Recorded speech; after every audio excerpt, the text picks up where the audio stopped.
Discover how you can flip this house and house flipping strategies for beginners. Today, I want to talk to you about a house I flipped, and this is the exact house right here. And most investors would look at this and go, "Oh my goodness, I don't know what to do with it. I'm going to pass."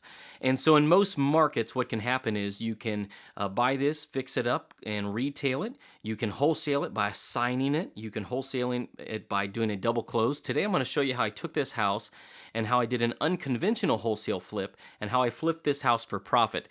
And in the market, what was happening, let me show you some pictures as we go through here. In the market, what was happening right now was the cash buyers were being real strict and stingy on what they were looking for. I mean, the market was really tightened.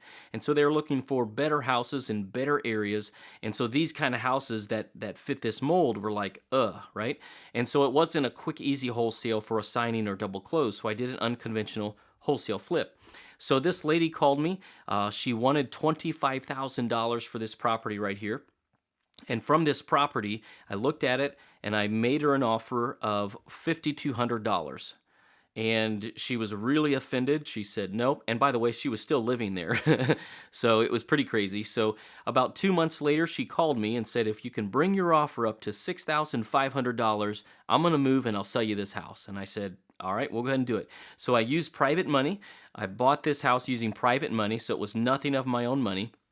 But I want to show you what I looked at. I looked at this from a lens of most investors at this time did not want to go in and totally like clean up the outside. And I'll show you what the inside looked like here in a minute. And you're gonna be like, "What in the world?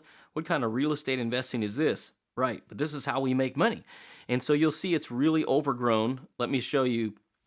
This is the backyard, and you couldn't even see the house from the backyard. It was so overgrown, brush, trees, rubbish. I mean, the outside of the house was starting to rot. If you look at the corner of the house right there, you'll see that the squirrels loved it because the whole attic was their entire home. They had it to themselves. It was crazy. And so what I knew about the house is because I bought it at the right price, there was no way I could lose money on this deal. It was a really straightforward deal. However, I had to make it really appetizing for a cash buyer to come in and say, "Yeah, I want it." And so let me show you what the inside looked like. This is the living room, and this is actually the room that the lady lived in. She slept in the sofa chair right there and kind of just made a room in the house. This was basically the only livable room. And this lady had lived there for like 30 years and just never took care of it. And as it started to deteriorate, rather than invest in it and make it a nice home, she spent her money on other things. And so that's how opportunities, come available for real estate investors to flip houses. So as you see, let me walk you through some other rooms. This is a bookshelf she had filled with VHS videotapes. This was the kitchen. So as you see why she lived in that living room, the house was so full of junk and garbage, you couldn't even walk through any room.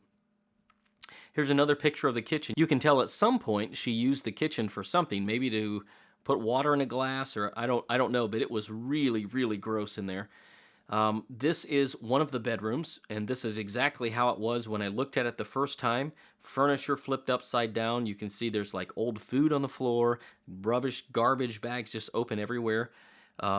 This was one of the bedrooms, and the leak really was leaking from this spot pretty significantly. So if you were thirsty on a rainy day, all you had to do was stand underneath this, hold your bucket or your glass out, and you could get some rainwater. It was that bad. This is another one of the bedrooms, and as you can see, you can't even navigate through it. And it's almost like when things become not wanted anymore, rather than throwing them out, she started throwing them in rooms over the years. This was the laundry room, so you can tell there probably wasn't any laundry being done here. And so what you do is I had to look at this from the lens of what would make a cash buyer hungry to come buy this house. Would they be hungry to have to cut all the trees away and come into this place and clean it all out? Well, the market was telling me that it wasn't. And so what I did is I decided to, like I said, I used private money to buy it. And then I brought in a hauling company, and I had them come in and haul this whole thing out. So they came in, and in about a half a day, they brought their dump trucks, and they just went through this whole thing with shovels and put them into huge like garbage pails and took them out to the dump truck. And they cleaned this whole place out, so we basically just had a shell left. And so when it was done, when they got that cleaned out, the very next day, I sent some painters in. the walls were so smelly and grimy with smoke and nicotine, and it was just, whoa, it was crazy. And so I hired some painters to come in, and they put some primer on the wall to seal all the odors out and to seal the nicotine away. And now we just had this shell, and so now we had an empty house. We got rid of the gross walls and the smelly walls, and this is how we left it. So we just have a shell here now. And so the investors coming in, the cash buyers who would be interested in buying this, can see, oh, this is pretty straightforward. I need a new bathroom, new kitchen, probably need to do something with the siding and fix the roof, and I can rent this thing. And I'm going to tell you why it was a great deal for the cash buyer, okay? But so here's what we did. After the outside, after we were done with the cleaning out the overgrown trees, and this is what the front looked like, and you don't see the back picture, but the back looked the same way when we were done with this. So it's in a decent area, a high rental area, but this property here would rent for about $800 to $850 a month once it was all cleaned up. And so, meaning fixed up by the cash buyer. So what's interesting to know here is I didn't want to rent on this property. I just wanted to, or in this neighborhood, I just wanted to take this property and sell it for a profit. And so why we get paid as real estate investors and how we make money flipping houses is to solve problems. So I was able to solve this lady's problem by buying her house and getting her some money so she can go on, and she moved to a different state to be with some family. And I saw from what I needed to do was basically just clean out all the garbage, which I hired a company to do that, cut all the trees back and clean that out, and hired the painters to come in and just put a primer on the wall. We didn't finish paint this out. We just put a primer on the wall, and that's what they did. So let me show you how the numbers worked out and how to profit with a wholesale flip if and when you need to do an unconventional wholesale flip. So again, the purchase price, I bought this property for $6,500 with none of my own money. I hired a hauling crew to come in and clean this out, hired some painters to come in and put, like I say, the primer coat on just to give it a fresh look and less smelly, right? And so what happened was I put it up on Craigslist, and I said, heck of a deal. It's in this neighborhood. This is the address, and this is what I want. And I sold this property in as-is condition to a cash buyer for $18,941, okay? And so that left me with a wholesale profit of $10,441. And the reason I want to share that is I probably had a total of 3 hours invested from start to finish, from the day I bought it to the day I sold it and showed up at closing, to make that kind of money. And that's what's available for real estate investors who know how to find deals, who know how to solve real estate investing problems and make it work. And so why this property was such a great deal for this cash buyer is he probably had about $15,000 in these renovations because he wasn't going to totally retail it. He was going to make it a nice rentable home. And so if he was in it totally fixed up for $40,000 and he can rent it for $800 to $850 a month, that's a heck of a return on his money. So the cash buyer was able to win. I was able to wholesale this for over $10,000 of a wholesale profit. And those deals get really exciting. So you got to ask yourself is, how many of these deals would you like to do every year? Can you do 1 or 2 of these a month? What if you just did a handful of these a year? Wouldn't that be a nice extra bonus? And I tell this and to my students and other real estate investors I talk with who ask me questions, I let you know that it's great to understand how to wholesale conventionally, with assignment fees and doing double closes. It's also good to understand how to do an unconventional wholesale flip.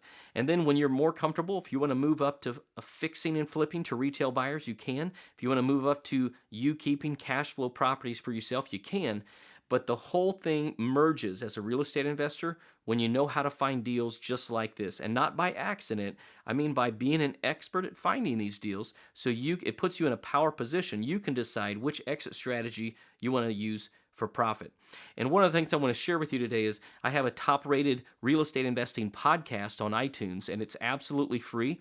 And what I do is I interview successful real estate investors from all across the country, and I want to invite you to go there and listen to it for free. Right now, I've interviewed over 100 investors across the United States, so they're sharing their strategies, what is working for them, and what they're doing to make their business successful. So you can go to iTunes right now and just search in the search bar Freedom Real Estate Investing Podcast. It'll bring up my podcast. You're welcome to check that out. You can also go to freedomrealestateinvesting.com and listen to them on the site for free. But here's what I tell you, be sure to subscribe to the show. It's absolutely free, and each and every week as I'm launching new episodes of how real estate investors are investing successfully in their markets and how it can help you to grow your business. So you want to be sure to subscribe in iTunes. You can subscribe in Stitcher Radio and Google Play, and so that you don't miss out on any of the free episodes that come up. So be sure to check out the Freedom Real Estate Investing Podcast on iTunes. Be sure to subscribe and let me know what you think of the podcast. So I hope you found great value in what I was showing you today, and you might be always wondering, how do I flip this house? Well, this is how. These are strategies that you can use and implement in your real estate investing business to make it work for you. So be sure to check out the podcast. It's absolutely free. You can check it out on iTunes, Google Play, and Stitcher Radio, and it's freedomrealestateinvesting.com.